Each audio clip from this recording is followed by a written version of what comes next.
Hi friends, welcome back to my channel Soul Fuel at the rate gym. ఇవాళ మన special recipe వచ్చేసి కాకరకాయ కారం. ముందుగా ఒక హాఫ్ కేజీ కాకరకాయ తీసుకొని క్లీన్ చేయాలి. వాటర్లో క్లీన్ చేసి వాటిని లోపల ఉన్న సీడ్స్ని తీసేసుకోవాలి. ఇన్ కేస్ మీకు నచ్చితే ఉంచుకోండి, నేను ఇక్కడ తీసేస్తున్నాను.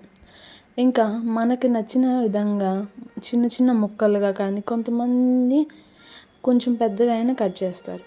అలా కట్ చేసి ఒక బౌల్లో 1 టేబుల్ స్పూన్ వరకు సాల్ట్ వేసి బాగా కలుపుకోవాలి.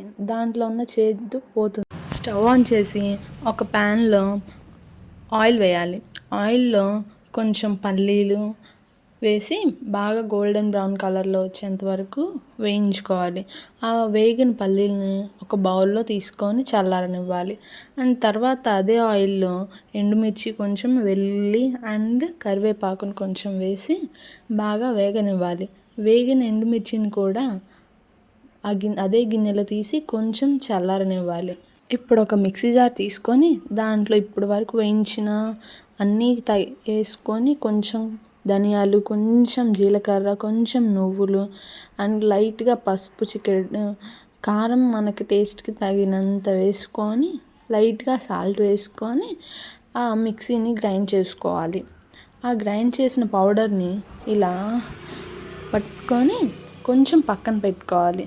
ఇప్పుడు కడిగిన మరొకసారి వాష్ చేయాలి.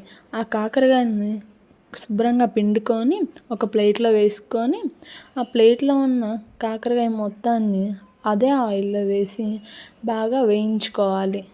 కొంచెం గోల్డెన్ బ్రౌన్ కలర్లో వచ్చేంత వరకు బాగా వేయించుకోవాలి. ఇదే కొంచెం వేయించుకొని ఒక ప్లేట్లోకి తీసుకోవాలి.